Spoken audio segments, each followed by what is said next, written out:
Aldehyde, ketone and carboxylic acid lesson 8 है।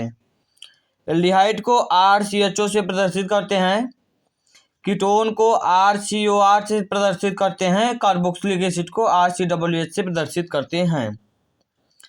सबसे पहले पढ़ना है क्या, कार्बोनिल कंपाउंड्स, इसे ऑक्सो कंपाउंड्स भी कहते हैं। यह क्या होता है, इसमें CO ग्रुप प्रेजेंट होते हैं, उपस्थित होते हैं। इसका समान सूत्र होता है CnH2nO।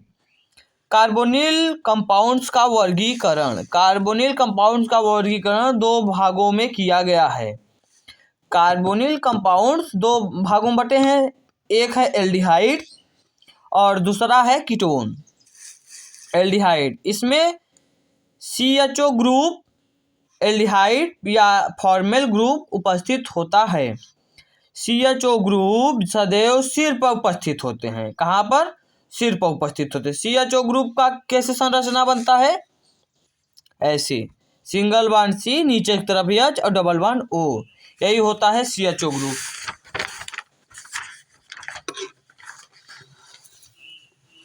अब आएगा क्या, कीटोन। इसमें दो कार्बन एटम के बीच, जैसे single bond C, single bond CO या CO ग्रुप होता है। दो कार्बन एटम जैसे CH3 है और CH3 है, COCH3 है, तो यह दो कार्बन के बीच ही आता है। जैसे इसे लिखते हैं ना, C, single bond C, single bond C, H H H, double bond O, H H H। यह कैसे याद बनाना, इसमें दो कार्बन एटम के बीच, दो कार्बन एटम के बीच CO ग्रुप होता है, इसे ही कहते हैं कीटोन। से RCHO एल्डिहाइड है, RCHO एल्डिहाइड है और RCOR कीटोन, RCO यह एल्डिहाइड का क्या है, संरचना सूत्र है, यह कीटोन का संरचना सूत्र है।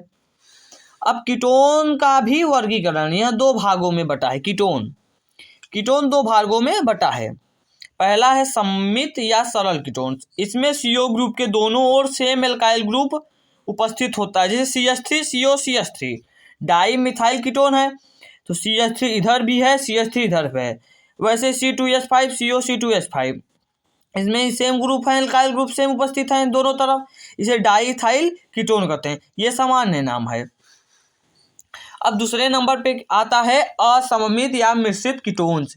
इसमें CO ग्रुप के दोनों अलग अलग एल्काइल ग्रुप होते हैं। जैसे इधर है CH3, फिर दूसरी तरफ C2H5 है, तो इथाइल मिथाइल कीटोन।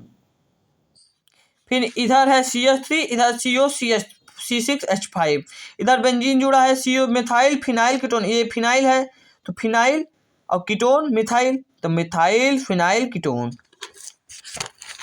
अब आता है कार्बोनिल ग्रुप्स का संरचना। Carbonyl groups C double bond O, तो पहला C का संकरण।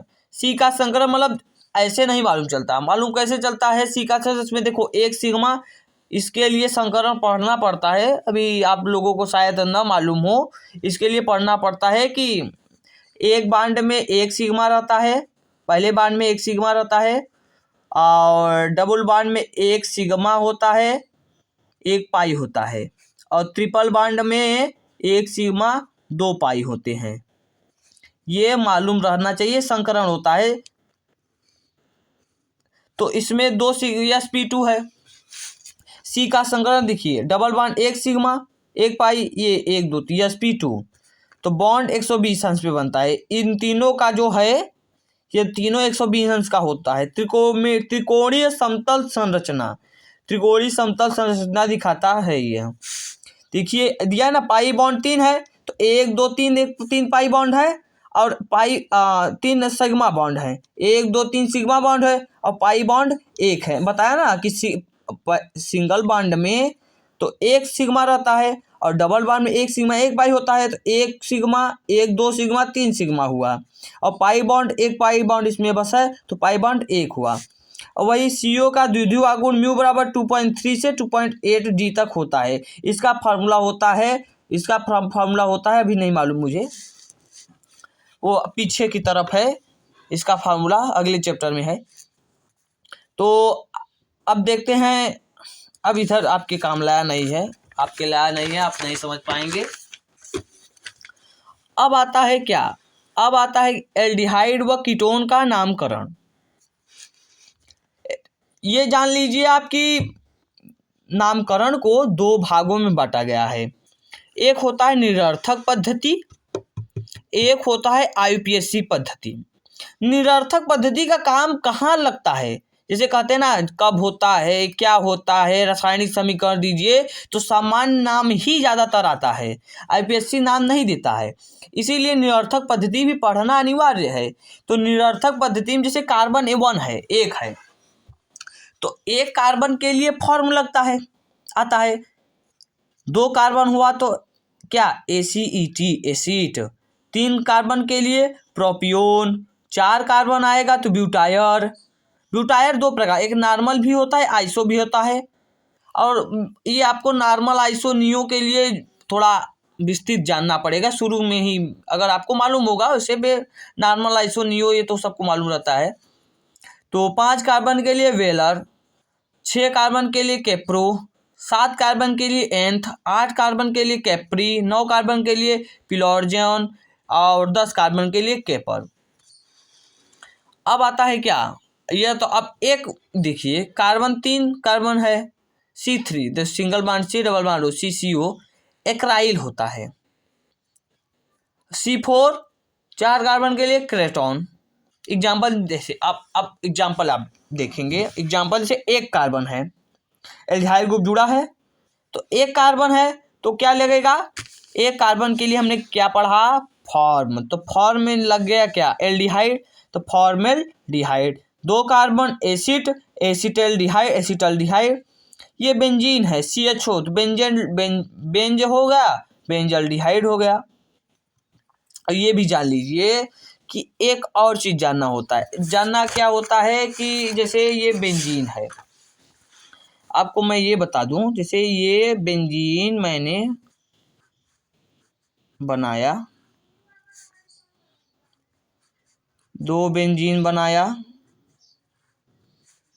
3 बेंजीन बनाया, 4 बेंजीन बनाया। देखिए इसमें क्या होता है, जैसे CH3 जुड़ा है, CH2 जुड़ा है, CH जुड़ा है, C जुड़ा है, इसको कहते हैं टेलुइन। टेलुइन आप तो पढ़े होंगे।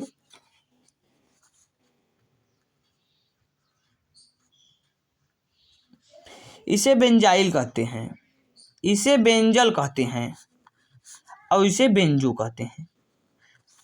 समझे, 3 हाइड्रोजन है तो क्या टेलुइन, एक कार्बन है तो बेंजाइल, एक 2 H है तो बेंजाइल, एक H है तो बेंजल, अगर H नहीं है तो बेंजो होता है। वैसे ही आपको ये समझना पड़ेगा। अब देखिए इसमें एक कार्बन जुड़ा है तो बेंजो, बेंजोल, बेंजल्डिहाइड। अब देखिए CH3 CH2 CHO, 3 कार्बन तो प्रोपियोन, और एल्डिहाइड ग्रुप जुड़ा है तो एल्डिहाइड, 1 2 3 4 4 कार्बन तो नॉर्मल। अब यही समझ लीजिए कि नॉर्मल कैसे हुआ, ये सीधी है, सीधी है, इसीलिए इसे नॉर्मल ब्यूटायर, 4 कार्बन एल्डिहाइड, और आइसो ब्यूटायर एल्डिहाइड 1 2 3 4 नीचे की तरफ दिया है, तो ये आपको पढ़ना पे normal iso neo 1 degree 2 degree 3 degree, ये आपको जानना पड़ेगा। तो इसे कहते हैं आइसो 1 2 3 4 है ब्यूटायर एल्डिहाइड। अब आता है देखिए CH3 CH CH2 CH2 CHO और CH3। कोई ज़रूरत नहीं है कि यहाँ पर बांड दिया है कि नहीं, आपको अपने से लगा सकते हैं। ये नीचे जुड़ा है तो आइसो 1 2 3 4 5 6 के लिए कैप्रो एल्डिहाइड। अब फिर देखिए अब एसीटोन, अब एल्डिहाइड का तो पढ़ लिए, अब एसीटोन पढ़ना है। एसीटोन में 1 2 3, इधर भी मिथाइल इधर मिथाइल, तो 2 मिथाइल तो डाई मिथाइल कीटोन। ये क्या है, इथाइल है, तो 2 है तो डाई इथाइल कीटोन। फिनाइल है तो डाई फिनाइल कीटोन। एक तरफ मिथाइल है एक तरफ इथाइल है, फिनाइल है, और कीटोन तो पहले मिथाइल लिखेंगे फिनाइल, क्योंकि सबसे पहले अल्फ़ाबेट के हिसाब से तो पहले यम आता है, तो मिथाइल के बाद पहले मिथाइल लिखेंगे, तब फिनाइल लिखेंगे, तब कीटोन लिखेंगे। समझे। अब नोट में देख लीजिए, आपको मैंने यही कहा था कि जैसे कार्बन है, बहुत सारे कीटोन है, बना है ये, तो जो ये क्रियात्मक समूह है इसके पहले अल्फा बीटा गामा डेल्टा, ये तो आपको मालूम है। अल्फा अगर इसे alpha dash, beta dash, gamma dash, sigma delta dash, तो ये भी अल्फा बीटा गामा डेल्टा। वैसे इसमें भी होता है अल्फा डैश, ये CO ग्रुप है, अल्फा डैश, तो इसका नाम कैसे लिखेंगे, तो alpha alpha dash hydroxy, di है तो di hydroxy, di ethyl, methyl, अगर एक होता तो मिथाइल, अब दो है कार्बन तो डाई इथाइल ईथर है,